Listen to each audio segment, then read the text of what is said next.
Hola, ¿qué tal? Mi nombre es Bruno Barrera, estudiante del Diplomado de Derecho Corporativo y Empresarial de la FES Aragón. En este video daremos una breve explicación de las generalidades en materia fiscal de nuestro país, a fin de poder introducirnos y comprender un poco más pues, de esta rama del derecho. Para lograr el objetivo responderemos a algunas preguntas guía que nos permitirán cumplir a final de cuentas con este objetivo. Nos auxiliaremos de un mapa mental, el cual ya está proyectado de fondo en nuestra pantalla.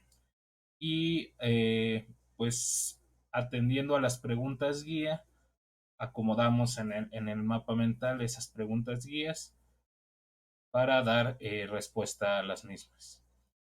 Vamos a empezar en un sentido de las manecillas del reloj, de derecha a izquierda, rotando hasta llegar hasta el final. En el cuadro 1 podemos observar que señalamos cuál es el fundamento constitucional de las contribuciones en nuestro país. En el caso de nuestro país, México, el artículo 31, fracción cuarta de la Constitución establece que son obligaciones de los mexicanos contribuir para los gastos públicos, así de la Federación como de los estados de la Ciudad de México y del municipio en el que residan, de la manera proporcional y equitativa que dispongan las leyes. Sin duda alguna, este artículo sienta las bases para el establecimiento de un sistema tributario en nuestro país, ¿no? En nuestro territorio nacional. En el cuadro 2 podemos observar cuáles son los tipos de contribuciones que existen en nuestro país. Vamos a responder también cuáles son sus accesorios, sus diferencias y algunos ejemplos. En primera instancia tenemos a los impuestos. Los impuestos no son más que las contribuciones establecidas por la ley que deben de pagar las personas, ya sean físicas o morales, sin que exista alguna contraprestación directa o específica por parte del gobierno.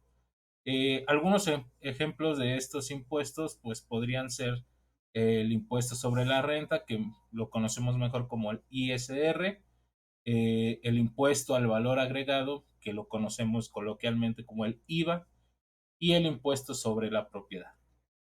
En segunda instancia tenemos a los derechos. ¿Qué son los derechos? Los derechos son las contribuciones que se pagan por el uso, goce o aprovechamiento de bienes, ya sean del dominio público o por recibir servicios públicos. A diferencia de los impuestos, los derechos están más vinculados a una contraprestación directa del gobierno. Eh, Como por ejemplo, podemos poner el pago de derechos por el uso de un parque público o por la expedición de la licencia de conducir, ¿no? En tercera instancia, podemos tener las contribuciones de mejora, que son un tema muy particular, ¿no? Las contribuciones, estas contribuciones de mejora son las que se pagan con motivo de obras públicas que beneficien directamente una propiedad o alguna actividad económica, y se trata de una contribución que tiene como finalidad recuperar los gastos realizados por el gobierno en obras que incrementan obviamente el valor de los bienes. Podría ser un ejemplo el pago de una contribución de mejora por la pavimentación de una calle, pues, que beneficia a los propietarios de los inmuebles que circulan en esa vía, ¿no? Por último, tendríamos los accesorios de las contribuciones, que tienen a su vez varios conceptos, ¿no?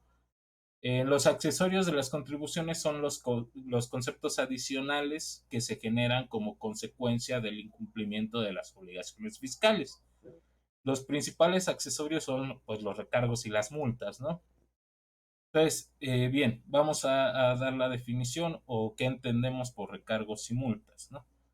Los recargos son los intereses que se añaden al monto principal de la contribución cuando no se paga dentro de los plazos que se establecen, ¿no? Los recargos tendrían como la finalidad compensar al gobierno por la falta del pago oportuno, ¿no? Y la disposición de ese recurso. Las multas serían, o entendemos por multas, las sanciones económicas que se imponen cuando se cometen infracciones fiscales, como presentar declaraciones falsas o no cumplir con las obligaciones formales.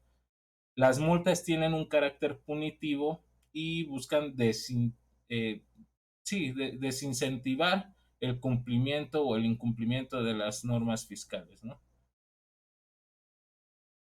Ahora bien, tenemos en el tercer recuadro, o como tercer pregunta, la diferencia entre impuestos, derechos y contribuciones, ¿no? Las diferencias básicas pues son que los impuestos no tienen una contraprestación directa o específica por parte del gobierno, ¿no? Se aplica una amplia base de contribuyentes y se utilizan para financiar en sí el gasto público en general, ¿no?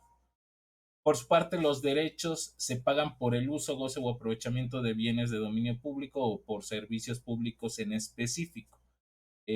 Aquí la diferencia es que aquí sí existe una contraprestación directa por parte de lo que es el gobierno. Y en cuanto a las contribuciones de mejora, pues se pagan como consecuencia de las obras públicas, pues que benefician netamente a la población que colinda con dichas obras, ¿no? Bueno, los ejemplos más claros ya los hemos precisado, está el ISR en cuanto a impuestos, el IVA, de derechos, tarifas por estacionamientos públicos, la licencia de conducir, contribución de mejora, pues por ejemplo, la construcción de puentes, de desniveles, el periférico en su caso y demás, ¿no? Como cuarta pregunta guía, tenemos que contestarnos el por qué pagamos contribuciones, cuál es el sentido de pagar las contribuciones, ¿no? Eh, Finalmente, pagamos contribuciones para financiar el gasto público y permite que el gobierno cumpla pues con sus funciones y responsabilidades, ¿no? Como la provisión de servicios públicos, la inversión en infraestructura, el mantenimiento del orden y la seguridad, que es un tema también muy complicado en nuestro país, y pues básicamente la atención de las necesidades sociales que hay en nuestro país, ¿no? El sistema tributario permite la redistribución de la riqueza, ¿no? Ya que los impuestos se basan en la capacidad económica de cada contribuyente. Además, pues las contribuciones son una forma de solidaridad social, ya que todos los ciudadanos, directa o indirectamente, contribuyen al bienestar común y al desarrollo de este país, ¿no? Eh, por quinto recuadro, por quinta pregunta, debemos de contestarnos conceptos que hemos escuchado alguna vez en los noticieros, en redes sociales hemos visto también muchos temas de esto, y responder a qué es la evasión y qué es la elusión fiscal, ¿no? Que son conceptos que vemos particularmente en la esfera política de la administración pública de nuestro país, ¿no? El primer concepto sería evasión fiscal. La evasión fiscal se refiere a la acción de evitar o eludir el pago total o parcial de los impuestos perdón, mediante prácticas ilegales o fraudulentas, como la omisión de declarar algunos impuestos, la manipulación de la información contable, entre otras conductas, ¿no?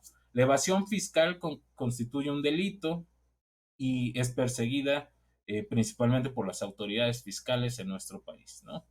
Como segundo concepto tendríamos la elusión fiscal, que se refiere netamente a la práctica de aprovechar algunas lagunas legales o vacíos en la legislación tributaria para reducir la carga fiscal de forma legal. La elusión fiscal implica el uso de estrategias y estructuras legales para minimizar el pago de impuestos, ¿no?